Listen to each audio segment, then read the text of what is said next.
कल लड़ाई हुई गौतम गंभीर और विराट कोहली के बीच में। मैच था लखनऊ सुपर जायंट्स और royal Challengers Bangalore, second seed match था, जहां पे लखनऊ अपने घर पे खेल रहा था। और लड़ाई के दृश्य तो अच्छे नहीं थे, लेकिन हम सब जानना चाहेंगे कि हुआ क्या। तो ये वीडियो में मैं आपसे शेयर करूंगा कि कुछ वक्त पीछे क्या क्या हुआ है और क्या कारण हो सकते हैं ये लड़ाई के पीछे। शुरुआत करते हैं 2008 से, जब आईपीएल शुरुआत हुई। विराट कोहली एक उभरते हुए खिलाड़ी थे, अंडर 19 से जस्ट निकल के आ रहे थे।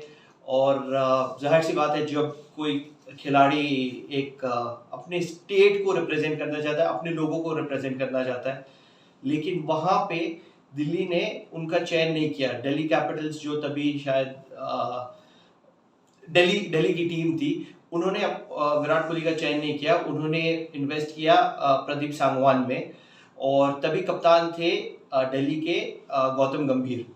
काफी बड़े बड़े खिलाड़ी थे जो दिल्ली के लिए खेल रहे थे। वीरेंद्र सहवाग खेल रहे थे, गौतम गंभीर खुद खेल रहे थे, उनके साथ एबी डिविलियर्स भी थे, और उसके अलावा भी काफी दूसरे बड़े बड़े नाम थे वहां पे जो ऑलरेडी बैटिंग लाइनअप में थे। इसी वजह से शायद दिल्ली ने सोचा होगा कि बॉलर लेते, लेकिन एक यंग लड़का कभी भी ये सिचुएशंस और सर्कमस्टेंसेस और सिनारियो को समझ नहीं पाता। तो वहीं से थोड़ा बहुत क्लैश उनका शुरू हुआ। 2009-2010 में एक सीरीज हुई थी जहां पे विराट कोहली और गौतम गंभीर दोनों ने रन बनाए। Man of the match Gautam गंभीर को नियुक्त किया गया था, और गौतम गंभीर ने बोला था कि नहीं, मुझे नहीं, एक यंगस्टर को दो मैन ऑफ द मैच। और ये एक इंसिडेंट भी हुआ था। लेकिन उसके बाद 2013 में क्लैशेस थे दोनों के बीच में, एविडेंट था। 2013 में दोनों दिल्ली के लड़के हैं, दोनों गुस्से वाले हैं और अपने आप को एक्सप्रेस करने में बिलीव करते हैं। 2013 में उनका एक बहुत बड़ा क्लैश हुआ था जो ऑन फील्ड हुआ था, और वहां से उनके डिफरेंसेस हमेशा ही चलते आए। अब इस साल के आईपीएल पे आते हैं। इस साल के आईपीएल में मैच, जो फर्स्ट सीड मैच था, जहां पे आरसीबी के घर पे था मैच, लखनऊ सुपर जायंट्स के खिलाफ। वहां पे काफी सारे एक्सप्रेशंस किए गए थे, जिनका जवाब दिया विराट कोहली ने इस मैच में। अब जाहिर सी बात है, गौतम गंभीर जो ऑब्वियसली एक बीजेपी के पॉलिटिशियन भी हैं और एक हाई प्रोफाइल पर्सनल है इंडिया में, उनको ये सारी चीज़ें तो पसंद आएगी नहीं। अंदर अंदर से आग बबूले हो रहे होंगे। और उसके साथ इस मैच में क्लैश हुआ नवीन उल हक, जो अफगानी प्लेयर है, लखनऊ सुपर जायंट्स से खेलते हैं, उनके और विराट कोहली के बीच में 2-3 बार थोड़े छोटे छोटे इश्यूज हुए। लेकिन उसके साथ आ गए गौतम गंभीर, और फिर गौतम गंभीर और विराट कोहली के बीच में एक बड़ा आर्ग्यूमेंट हुआ, जो काफी जल्दी कट ऑफ हो गया। काइल मेयर्स बीच में आ गए, केएल राहुल आ गए। केएल राहुल का तो मुझे समझ नहीं आया, इंजरी के चलते हुए वो पहले बाहर गए। जब वो बैटिंग करने के लिए भी आए इंजरी के साथ, वो चल नहीं पा रहे थे, लेकिन जब लड़ाई हुई तो भागते हुए आ गए। तो ये तो मुझे कुछ समझ नहीं आया। लेकिन जोक्स अपार्ट, जो इंसिडेंट था वो बीसीसीआई के लिए बहुत शेमफुल था, एट द सेम टाइम बहुत बेनिफिशियल भी था। क्योंकि जैसे कि आप जानते हैं कि इंडियन पब्लिक या जो एशियन पब्लिक जिसको आईपीएल टारगेट करता है या बीसीसीआई टारगेट करता है, उन सबको मिर्च मसाला बहुत पसंद है। इसी की वजह से चलते हैं डेली सोप्स, जो सास बहू वाले सीरियल, तो सबको ये पसंद है। तो जो व्यूअरशिप नॉर्मल दिनों में मिल रही थी बीसीसीआई को या आईपीएल को, उससे कई ज्यादा व्यूअरशिप या अटेंशन मिला है ये एक इंसिडेंट से साथ। हाँ, बहुत सारे करेक्शंस हुए हैं, जैसे कि फाइन लगा है 100% मैच फी विराट कोहली को लगा है, तकरीबन 1 करोड़ के थोड़ा ऊपर, जो वैल्यू उनके लिए कोई मायने नहीं रखती अभी। इसके बिल्कुल बाद आपने देखा होगा कि उन्होंने 8 करोड़ का तो एक एड अपने सोशल मीडिया अकाउंट पे पोस्ट कर दिया। तो आप समझ सकते हैं कि वो 1 करोड़ क्या मायने रखते हैं। 50% मैच फी जरूर चार्ज की गई है नवीन उल हक के लिए, जो शायद उनके लिए थोड़ी सी इफेक्टिव होगी। लेकिन गौतम गंभीर को भी 100%, उनके लिए भी पैसों की कोई मायने नहीं रखते, वो जो फाइन है उनके।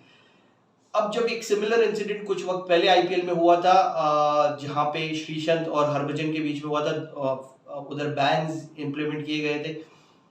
तभी और अभी में क्या फ़र्क है, क्यों बैन्स अभी इम्प्लीमेंट नहीं हुए। जैसे कि आप समझते हैं कि लॉ सबके लिए सेम नहीं होता कभी भी, हम बोलते हैं कि सबके लिए कानून सेम है, नहीं होता ये कभी भी। ये डिफ़र करता है कि आपकी प्रोफाइल या आपकी पोजीशनिंग क्या है। जब श्रीसंत और हरभजन का हुआ था तभी आईपीएल इतना बड़ा प्लेटफॉर्म नहीं था। हरभजन 2 की इंटरनेशनल स्टार थे। इसको मैं डिफाइन करूंगा, आपसे बहुत डिसएग्री करेंगे। जैसे मैं इसको कंपेयर करना चाहूंगा जैसे कपिल देव या सुनील गावस्कर। अपने टाइम पे कपिल देव या सुनील गावस्कर बहुत बड़े स्टार्स थे, हीरोज थे इंडियन क्रिकेट टीम के, लेकिन वो इन्फ्लुएंसर्स नहीं थे जो मार्केट को इन्फ्लुएंस करते हैं। आज के टाइम पे जो क्रिकेटर्स है वो एक्टर्स से ज्यादा मार्केट को इन्फ्लुएंस करते हैं, इसीलिए एड्स में उनको ज्यादा पिक किया जाता है। तो इसी वजह से अगर उनके अगेंस्ट वो कोई भी एक्शन ले रहे हैं, अगर बैन लग गया तो वो व्यूअरशिप और जो मीडिया राइट्स है, बहुत सारी चीजों को इफेक्ट डायरेक्ट इम्पैक्ट करेगा। तो ये चीजों की वजह से वो जो पनिशमेंट्स होती है वो उनको कंट्रोल करना चाहते हैं। लेकिन जाहिर सी बात है, जो करना है वो करना है। बहुत सारे लोगों ने इसके खिलाफ बोला है। आप ब्रांड एम्बेसडर्स हो इस ज़बरदस्त गेम के, आप फॉलो किए जाते हो यूथ द्वारा और मेजॉरिटी पब्लिक द्वारा, तो आपको एक स्टैंडर्ड सेट करना है। जहाँ पे मुझे लग रहा है कि दोनों गौतम गंभीर और विराट कोहली से चूक हो गई। सारी बातें खत्म करते हैं। जो फाइट हुई उसके बाद दोनों ही प्लेयर्स में से विराट कोहली ग्राउंड में दिखे इंजॉय करते हुए, हंसते हुए, प्लेयर्स के साथ हिल मिलते हुए, और गौतम गंभीर वहाँ वीडियोस में, विजुअल्स में अवेलेबल नहीं थे, शायद वो निकल गए होंगे अपने होटल्स के लिए। लेकिन जितनी जल्दी ये पूरा मामला सामने आया है उतनी ही जल्दी ये शांत हो जाएगा, ये हमारा मानना था। नहीं, ऐसा नहीं हुआ, क्योंकि देर रात में लखनऊ सुपर जायंट्स और आरसीबी के सोशल मीडिया हैंडल्स एक दूसरे के साथ भिड़ गए।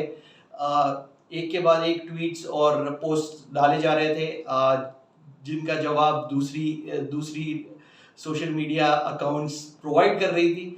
और आखिरी में बात वहाँ पे ख़त्म हुई कि हिसाब अभी बराबर नहीं हुआ, अगली बार जब ग्राउंड में मिलेंगे तब देखेंगे। क्योंकि अभी आरसीबी 3 पे है और Lucknow super giants overall records पे हेड टू हेड 1 पे है। इस साल के मैच की बात करेंगे तो इस साल एक लखनऊ जीता, एक आरसीबी जीता है, लेकिन ओवरऑल आरसीबी ऊपर है। तो ये सारी चीज़ों को पॉइंट करते हुए दोनों आरसीबी के सोशल मीडिया हैंडल ने बात वहां पे छोड़ी कि हिसाब अभी बराबर नहीं हुआ, हम आगे मिलेंगे तब देखेंगे कि क्या होता है। तो जाहिर सी बात है, हम फैंस देखना चाहते हैं क्या होता है। उम्मीद करते हैं दोनों टीमें क्वालिफाई हो, दोनों एक दूसरे के साथ भिड़े, थोड़ा और जोश, थोड़ा और गुस्सा, थोड़ा और मजा। लेकिन इसी के साथ मेरा नाम है प्रणव मेहता, आप सबका बहुत बहुत शुक्रिया। Thank you very much.